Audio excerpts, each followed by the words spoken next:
We've been studying constant coefficient linear differential equations. The general solution is always made up of a homogeneous contribution and a particular solution. Now, the constant coefficient situation is nice because it gives us a homogeneous basis of these exponential functions. However, there are some applications where you need variable coefficient differential equations. Now, as an example, let's take a long pipe that's made up of two concentric cylinders, and there's some sort of coolant, some fluid in between them. Now, it will turn out that the temperature of that coolant can be measured as a function of radius relative to the center of these concentric cylinders. And you can do some modeling, but it will turn out that the model for the temperature obeys a differential equation that looks something like this. And what's interesting to note here is that the coefficients, r squared, r, these are no longer constants. These are variables. Now, the same linear theory applies. That means the solution will be a sum of a homogeneous and particular solution, but the solution basis is no longer going to be exponential functions. We're going to talk about a variable coefficient problem, function of t in front of every one of these derivatives. As long as it's in a linear differential equation, all of this will be okay. In order to make progress, we are going to standardize things. Perhaps we want to have this equal to some function. Now, as an example, we can talk about a standard form where we're going to isolate the highest derivative form. Now, we've talked about this already when we developed the Green's function approach to solving non-homogeneous problems. So this is the standard form that we are going to try to focus on for non-homogeneous problems. So we've already seen this for first-order linear problems. And this is our good friend, the integrating factor again. Now, there's not a lot of difference. I could give you a first-order problem that looks something like this. So if I say to you, here's a first-order constant coefficient problem, the integrating factor is still the same. We're going to have this e to the 2t, and we're going to multiply the differential equation on both sides by that integrating factor. The purpose of doing this is that it's going to convert the left-hand side into a perfect derivative. And because of that, I can now just anti-differentiate both sides. So I'll get a y e to the 2t, and I'll have this antiderivative of the right-hand side plus my constant. And then I'll get a general solution. And just like before, I'll have c e to the minus 2t with the e to the minus 2t out front, e to the 2t f of t dt. Now, just like we said, there's the homogeneous contribution, and there's the particular contribution. We don't have to limit ourselves to a constant coefficient problem, right? We could have very easily just solved this in the same way. The idea here is that the integrating factor is now going to be the antiderivative of that middle term. So we can tackle it the same way. We'd have e to the 2 natural log of t, which is going to be e to the natural log of t squared. So things are going to look a little different. The integrating factor is going to collapse down to a t squared. And if I multiply everything by that integrating factor, this is starting to give us some clues. Here, the integrating factor was related to exponential functions. Well, here it looks like the integrating factor is related to power functions. And if we just go ahead and finish this solution process, we're going to find that, yeah, power functions make their way in this process. Power functions pop out of this work, and just like before, we'll have a contribution, so c to the minus t squared. This is going to be related to a power function. There's the homogeneous, and then t to the minus 2 times this other stuff. And that'll be the particular solution. right? We have exponential basis when we have constant coefficient. And when we have this variable coefficient, it looks like we end up getting this power function basis. For a higher order, variable coefficients, we're going to try some sort of power function basis. Now, before we dive into this, we have to remember that we are only going to be talking about one special case. And this is something called a Cauchy-Euler DE. And in a Cauchy-Euler DE, what you've got is the order of the derivative matches the power of the variable in the front. So it's a simple situation kind of like this. We've got a zero derivative and a zero power of t. We've got a first derivative and a first power of t. We've got a second derivative and a second power of t. And this is really the only situation we're going to talk about in this lesson, because it is the one that has the simplest and most straightforward solution, but it is very relevant. Now, as an example, t squared minus 4ty prime minus 6y is 0.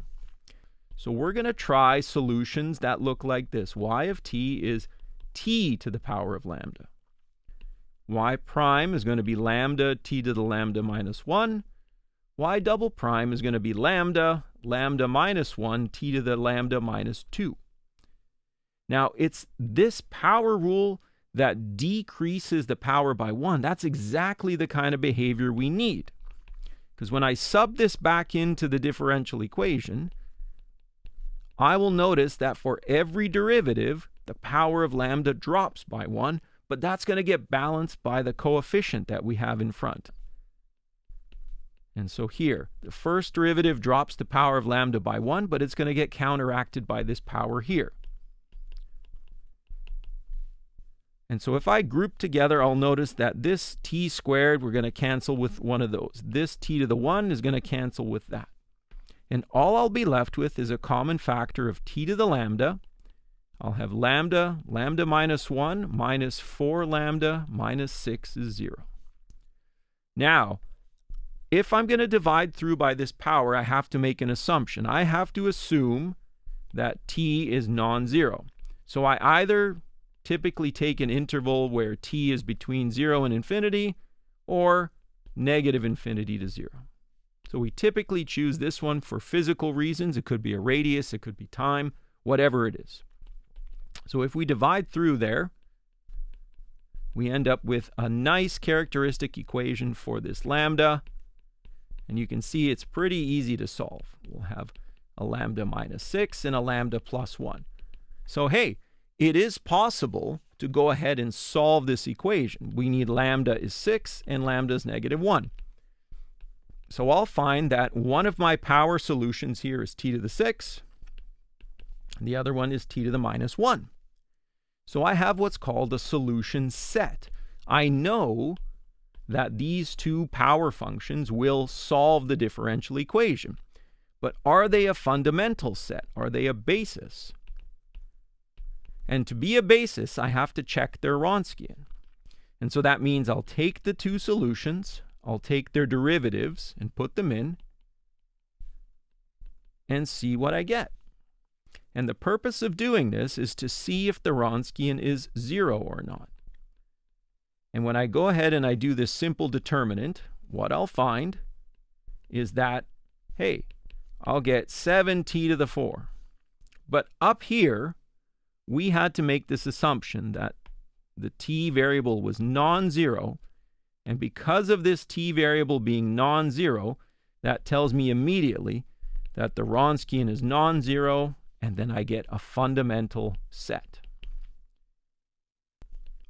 By the IVP uniqueness, if I attach some sort of initial conditions, I can show that I will have a unique solution. So that means this is in fact the right basis functions. And when I say right, I mean that powers were the correct guess. This is the right type of function that's going to solve the differential equation and be a fundamental set. So for the Cauchy-Euler dE, right, something where the power matches the order of the derivative, and I'm just showing you a second order example, the solution basis is always t to the lambda. What are the possible solutions? It kind of feels like this solution process is similar to a constant coefficient linear dE, right? In a constant coefficient linear dE, what we did was we took solutions that were exponential e to the lambda t. But when we have this Cauchy-Euler problem, where we have these special variable coefficients in the front, the solution basis is not exponentials, but it works almost identically. It's almost the same. And why does it feel the same? Because with a change of variable, right? With a change of variable, if I take tau and I define it as the natural log of t, so you could think of this as the old variable or the old time value, and you think of tau as the new time value or the new variable, you can convert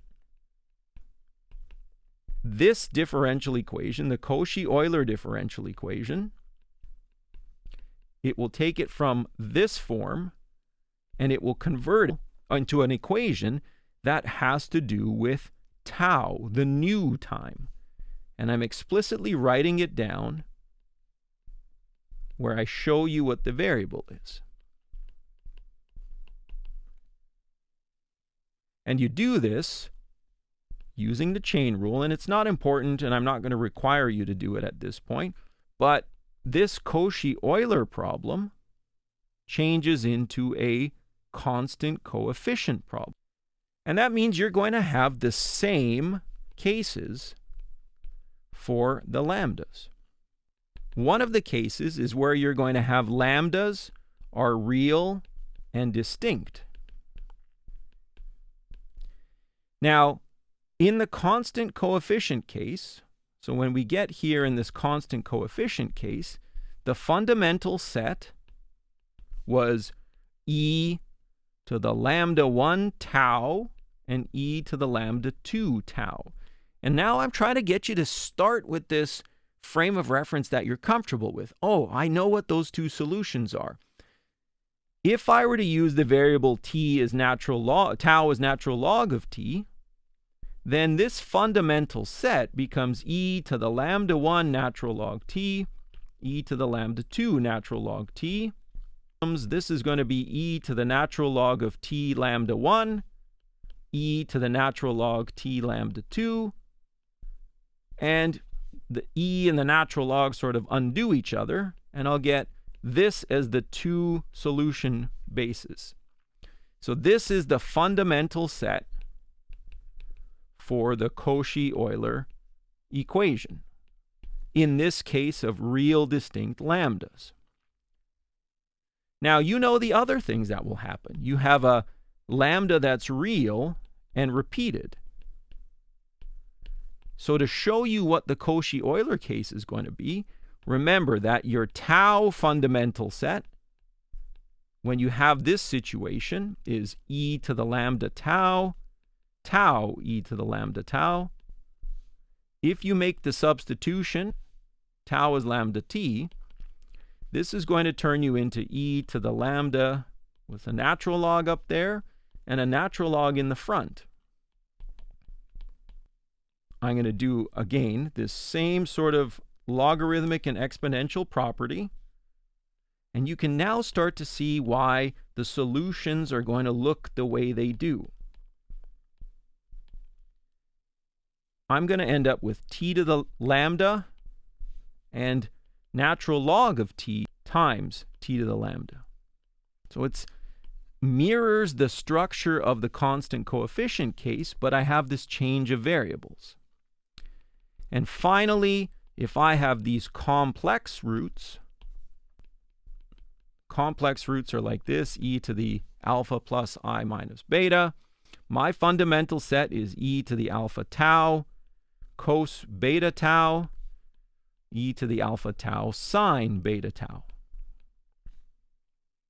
So if I go ahead and I make this substitution, it's going to be e to the alpha natural log t cosine of beta natural log t, e to the alpha natural log t sine beta natural log t. And once again, if I play the same tricks with exponentials and logarithms, I'm going to end up discovering the versions of all these solution sets that I'm going to end up with. The fundamental set in this case is t to the alpha cosine of beta natural log t, t to the alpha sine of beta natural log t. So these end up being the fundamental sets that we have for a Cauchy-Euler equation. And the best way to keep all of these straight is to remember it comes from a constant coefficient problem, and with a simple change of variables, you'll be able to come up with the new solution bases you need.